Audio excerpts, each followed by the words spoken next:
Од пруга која завршува во Слепа улица до договор за реализација, побројни натегања и меѓусебни обвинувања околу изградбата на железничкото поврзување на Македонија и Бугарија, министрите за транспорт на двете држави си подадоа рака за изградба на меѓуграничен железнички тунел, кој треба заедно да го градат.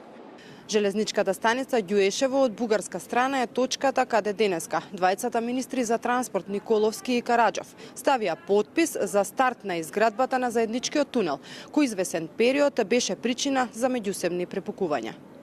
Министерот за транспорт на Бугарија Гроздан Караджов со воз од Кюстендил стигна до Ѓуешево. Македонскиот министер Николовски од другата страна на станицата дојде со автомобил и покрај бројните препукувања двајцата министри на крајот заклучија дека ова поврзување е многу значајно за нас, за регионот, за НАТО. Но за овој тунел допрва ќе се објавува тендер и се уште нема точна цифра колку ќе чини. Парите ќе бидат од Европската комисија.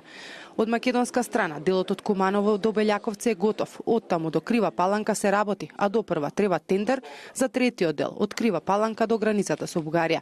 Досега железничкото поврзување со источниот сосед чини 810 милиони евра, но без сумата за тунелот. Во однос на финансиите, најмалце зборувам, буџетот за изградба на пругата од Куманово до границата ќе биде околу 810 милиони евра, од кои што 200 милиони евра се грант од Европската унија. Без да имам прецизна бројка, бидејќи не се завршени сите понуди, над 1.200 милиони евра ќе коштува целата инвестиција.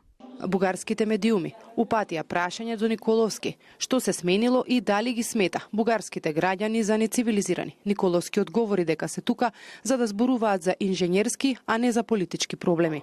И минатата година и оваа година ние зборуваме за инженерски проблеми на проектот, а не за политички проблеми на проектот.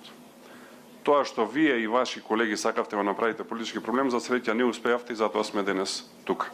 Предходно министерот Николовски ја пријави Бугарија во Европската унија затоа што не сакаше да ја гради пругата, а премиерот Мицкоски се изјасни дека нема да финансира пруга која завршува во Слепа улица на половина тунел.